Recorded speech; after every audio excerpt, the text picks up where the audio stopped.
तो अभी तक हम लोगों ने बेटा किन्हीं दो पॉइंट्स को ज्वाइन करने पर मिलने वाले वेक्टर का क्या वेक्टर कंपोनेंट फॉर्म होगा और उसे कैसे निकाला जाएगा ये हमने पढ़ लिया, जबकि उन पॉइंट्स के ओरिजिन के रिस्पेक्ट में कोऑर्डिनेट्स दिए गए हैं, मतलब कि उन दोनों पॉइंट्स के पोजीशन वेक्टर्स दिए गए हैं। अब हमें सेक्शन फार्मूला पढ़ना है, तो सेक्शन फार्मूला हम लोगों ने इसके पहले भी पढ़ा है, ध्यान से देखिएगा कि सेक्शन फार्मूला यहाँ पे किसके लिए पढ़ना है। यहाँ पे जो सेक्शन फार्मूला पढ़ना है वो वेक्टर फॉर्म के लिए पढ़ना है। अपनी प्रीवियस क्लास में हमने जो सेक्शन फार्मूला पढ़ा था, मतलब कि क्लास 10th और 11th में जो सेक्शन फार्मूले हमने पढ़े थे वो 2 डायमेंशनल के लिए थे, मतलब कि वो जो सेक्शन फार्मूला एप्लीकेबल था उसमें हमको पॉइंट्स के कोऑर्डिनेट्स दिए जाते थे। एक बार मैं रिकॉल कर दूँ अगर आपके लिए, तो मान लेते थे कि यहाँ पे कोई हमारे 2 पॉइंट्स, ये क्लास 10th की बात हम कर रहे हैं आपके साथ। मान लेते हैं कि यहाँ पे कोई 2 पॉइंट्स है बेटा, एक पॉइंट ए है और एक पॉइंट है हमारा बी। पॉइंट ए का कोऑर्डिनेट दिया जाता था और पॉइंट बी का भी कोऑर्डिनेट दिया जाता था, ठीक है। और इन पॉइंट्स पर कोई पॉइंट है पी, उनको ज्वाइन करने पर जो लाइन मिलेगी ए बी, उस पर कोई पॉइंट है पी, और पी जो है वो ए बी को यम और यन पार्ट्स में, मतलब ए पी और पी बी का रेशियो यम रेशियो यन, या किसी बुक्स में m1 m2 ये भी चलता था, में कट कर देती है। तो P का कोऑर्डिनेट क्या होगा ये हम लोग पढ़ते थे। अब हमें जो पढ़ना है फॉर्म वो कंपोनेंट के लिए पढ़ना है, तो ध्यान से समझते हैं कि कैसे इसे इंट्रोड्यूस करेंगे 3 डायमेंशनल ज्योमेट्री।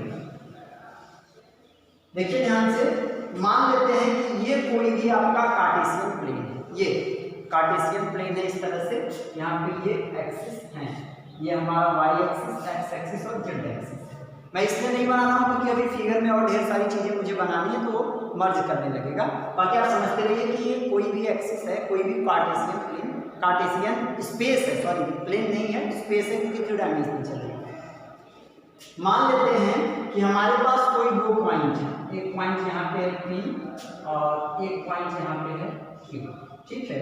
और यहाँ पे कहीं हमारा ओरिजिन है, और ओरिजिन को ज्वाइन करने पर मिलने वाली लाइन OP और इसको ज्वाइन करने पर मिलने वाली लाइन OQ होगी, और PQ हमारी जो लाइन है वो P से Q की तरफ है, मतलब कि इधर से इधर की तरफ। कुछ ऐसी कंडीशन बन रही है, यहाँ से यहाँ, फिर यहाँ से यहाँ और इधर से ट्रायंगल, यहाँ कार्टेशियन स्पेस है हमारा, ठीक है। अब इस पे कोई पॉइंट है R, कौन सा पॉइंट है बेटा R, और R की वजह से ये जो वेक्टर R है ये ओरिजिन है, तो इसका वेक्टर हो जाएगा वेक्टर R OR। अब R की वजह से ये यम पार्ट्स में इधर और इधर यन पार्ट्स में स्प्लिट हो चुकी है, ब्रेक हो चुकी है, और ये हमारा है वेक्टर A, ये वेक्टर B है और ये वेक्टर R है। आप खूब ध्यान से समझिएगा, एक बार फिर से ट्राई करते हैं। हमारे पास 2 पॉइंट है, एक पॉइंट है बेटा P और एक पॉइंट है Q। P के पोजीशन वेक्टर्स दिए गए हैं और P के पोजीशन वेक्टर्स वेक्टर A हैं, और वेक्टर A ऐसे दिया गया होगा, वेक्टर A की वैल्यू ऐसे A1 i cap plus A2 j cap plus A3 k cap, ऐसे वेक्टर फॉर्म में दी गई, ये आपको चिंता नहीं करना है। यानी पॉइंट P का पोजीशन वेक्टर दिया गया होगा, ऐसे ही पॉइंट Q का पोजीशन वेक्टर B अगर है तो V में ऐसे फॉर्म में B1 i cap plus B2 j cap plus B3 k cap, इस फॉर्म में दिया गया है। जहाँ पे मैं वेक्टर A लिखूंगा डेरिवेशन के समय, तो आप तुरंत समझ जाइएगा कि वेक्टर A का मतलब ये पूरी बात A1 i cap i j k के साथ, और B का भी मतलब वही है। और वेक्टर R का जो कंपोनेंट है, वेक्टर R का कंपोनेंट मान लेते हैं x i cap plus y j cap plus z k cap, और यही वेक्टर R हमें निकालना है, वेक्टर OP मतलब निकालना है, और इसकी वजह से हम रेशियो यन पार्ट में बढ़ जाता है। तो आप ध्यान से देखिए, तो वेक्टर RQ से और PQ का रेशियो अगर हम कहें आपसे कि vector RQ is upon vector PR, RQ का मतलब आप समझ रहे हैं ये, और PR का मतलब ये, is equal to I think n by m आएगा, देख लीजिए आप। PQ RQ ये रहा और PR ये रहा, और ये n बाई n है, आर क्यू और P N, n by n है। अब इसका अगर क्रॉस मल्टीप्लाई कर देते हैं तो हो जाएगा m vector R Q is equal to n vector P R. ये फर्स्ट इक्वेशन हमारा हो जाएगा। ठीक, एक इक्वेशन मान लेते हैं। हमें निकालना क्या है, हमें निकालना है वेक्टर ओपी का, ओआर का। वेक्टर ओआर का मतलब है, इसे वेक्टर ओआर भी बोल सकते हो, वेक्टर आर का भी पोजीशन वेक्टर है। ठीक, इतनी चीजें आप समझते रहेंगे साथ साथ। अब आप ध्यान से देखो तो आर क्यू का कोऑर्डिनेट निकाल सकते हैं। आर क्यू कहाँ पे है, यहाँ पे है। तो आर क्यू का जो कोऑर्डिनेट होगा, जैसे मैं अभी 2 पॉइंट के लिए पोजीशन वेक्टर पढ़ा रहा था आपको कि अगर 2 पॉइंट के पोजीशन वेक्टर दिए गए हों और उनको ज्वाइन करने पर मिलने वाली लाइन का पोजीशन वेक्टर निकालना हो तो कैसे निकालते थे, तो वेक्टर आर क्यू का, आर क्यू मतलब इसका जो पोजीशन वेक्टर है वो हो जाएगा O Q minus O R. सही है, वेक्टर आर क्यू का, तो vector R Q is equal to vector O Q minus vector O R. क्योंकि इस ट्रायंगल में ओ क्यू आर वाले ट्रायंगल में, ध्यान से देखिए मैं यहाँ थोड़ा सा लिख दे रहा हूँ, ट्रायंगल ओ क्यू आर में अगर आप O R plus R Q करोगे तो ओ क्यू मिलेगा। देख लीजिए खूब आराम से, O R vector plus vector R Q is equal to vector O Q, ये मिलेगा। और यहीं से मैंने आर क्यू की वैल्यू निकाली, तो आर क्यू की वैल्यू आ गई। ध्यान से देखिए, ओ आर उधर जाके माइनस हो गया। अब ओ क्यू का कोऑर्डिनेट आपको दिया गया है, ध्यान से देख लीजिए, ओ क्यू का मतलब है ये, यानी कि वेक्टर बी। जब मैं वेक्टर बी लिखूंगा यानी उसके सारे कंपोनेंट्स के साथ उसकी वैल्यू, तो vector B minus O R का मतलब ये है, मतलब वेक्टर आर, तो vector B minus vector R. इसी तरह से ये हमने निकाला था आर क्यू मतलब ये।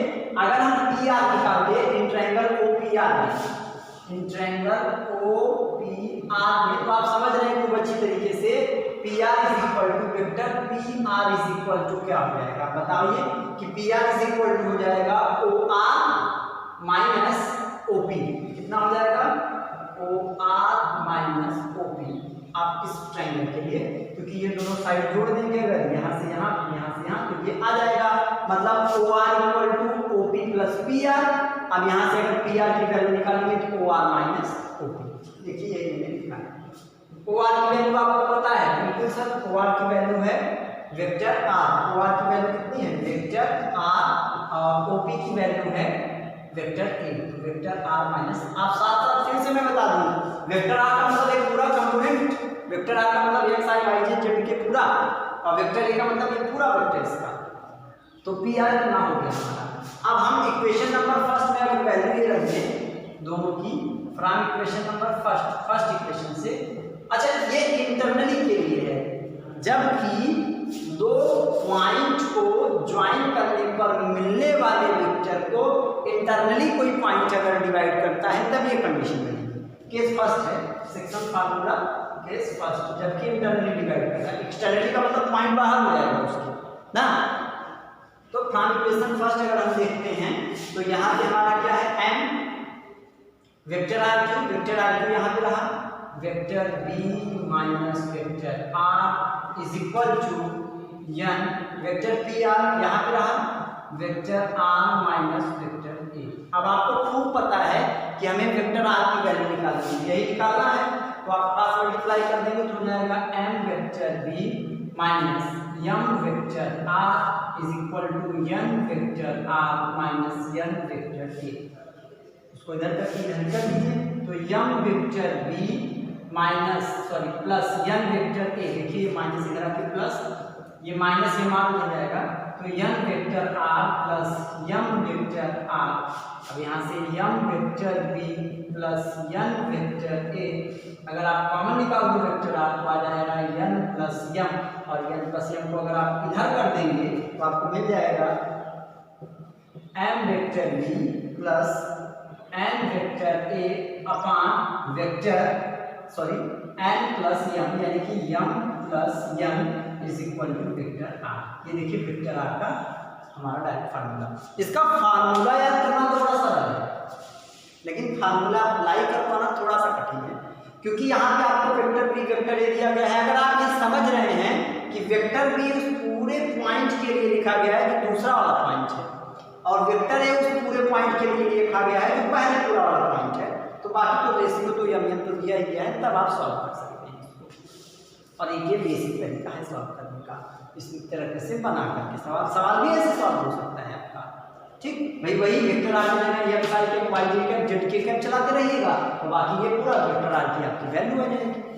ठीक है, तो इस तरह से अगर ये इंटरनली इंटरसेक्ट करता है तो ये कंडीशन बनती है। लेकिन अगर कोई पॉइंट है और वो एक्सटर्नली इंटरसेक्ट करता है पी क्यू को, पी क्यू हमारा पॉइंट होगा तो पी क्यू अब इतना हो जाएगा, और आर जो पॉइंट होगा, मैं अगर आप फिगर बना दूँ इसका, तो यहाँ पे इस कंडीशन में ये मान लेते हैं कि ओ है, पी है, क्यू है, और यहाँ पे कोई पॉइंट आर है। ठीक है, इस आर की वजह से अगर ये कटता है इस पार्ट में, दोनों पार्ट में एक्सटर्नली इंटरसेक्ट करता है, एक्सटर्नली डिवाइड करता है, तब यहाँ पे जहाँ प्लस था वहाँ पे माइनस चलने लगेगा। तो एक्सटर्नली के लिए हो जाएगा केस सेकंड के लिए, अब डेरिवेशन अपने आप कर सकते हैं बिल्कुल। तो केस सेकंड में हो जाएगा vector R is equal to minus हो जाएगा M vector B minus N vector A upon M minus N, ये हो जाएगा आपका एक्सटर्नल के लिए जब एक्सटर्नल पॉइंट डिवाइड करेगा। फिर से एक बार कि मैं आपको याद दिला दूं कि जो हमारा वेक्टर ए है, वेक्टर ए का मतलब है बेटा कि उस पॉइंट का पूरा कार्टेशियन जो उसका वेक्टर फॉर्म है वो पूरा वेक्टर ए का मतलब, और वेक्टर बी का मतलब भी कुछ ऐसा ही है, और एम तो वहाँ के रेशियो जो कि पॉइंट द्वारा कट जाते हैं इनके रेशियो में, इस पॉइंट में से एम और ये एन रेशियो में कट चुका है। तो इंटरनली के लिए प्लस और एक्सटर्नली के लिए माइनस। इंटरनली का मतलब पॉइंट से लाइन सेगमेंट पर कहीं है, और एक्सटर्नली का मतलब होता है कि जो हमारा पॉइंट है वो लाइन सेगमेंट के कहीं आगे लाई करता है, मतलब कि लाइन सेगमेंट के कहीं बाहर लाई करता है। जैसे यहाँ पर फिगर बनाया था, यही अगर यहाँ पे आर लाई करने लगे, ऐसे कुछ कंडीशन हो जाए, यहाँ से ज्वाइन कर दें, यहाँ पे नजर करके, तब ये एक्सटर्नली डिवाइड कहा जाएगा। तो हमने कितने फार्मूले डिराइव किए? मेनली 3 फार्मूले डिराइव किए हैं कि अगर किन्हीं 2 पॉइंट्स को ज्वाइन करने पर जो लाइन सेगमेंट मिलती है उसका पोजीशन वेक्टर क्या होगा, जबकि पॉइंट्स के पोजीशन वेक्टर दिए गए हैं, और किसी पॉइंट की वजह से वो जो लाइन वेक्टर था अगर वो डिवाइड हो रहा है 2 पार्ट में, तो इस पॉइंट का क्या पोजीशन वेक्टर होगा वो, जबकि इंटरनली हो पॉइंट और जबकि एक्सटर्नली हो। 3 मेन फार्मूले हम लोगों के एक्सरसाइज के लिए इम्पोर्टेंट है। ठीक है बेटा, अब हमें अपनी एक्सरसाइज स्टार्ट करनी है, तो वो अपने हम नेक्स्ट वीडियो में स्टार्ट करेंगे। लेकिन आप फार्मूलों को बिल्कुल अच्छी तरह से समझते रहिए कि फार्मूले का क्या क्या मतलब है, क्योंकि अभी आगे और फार्मूले मिलेंगे तो जनरल सी बात है कि आप कंफ्यूज हो सकते हैं। इसलिए इसको आप बहुत ध्यान से समझते रहिए और प्रैक्टिस करते रहिए कि फार्मूले कैसे लिखे गए हैं। Okay, thank you students.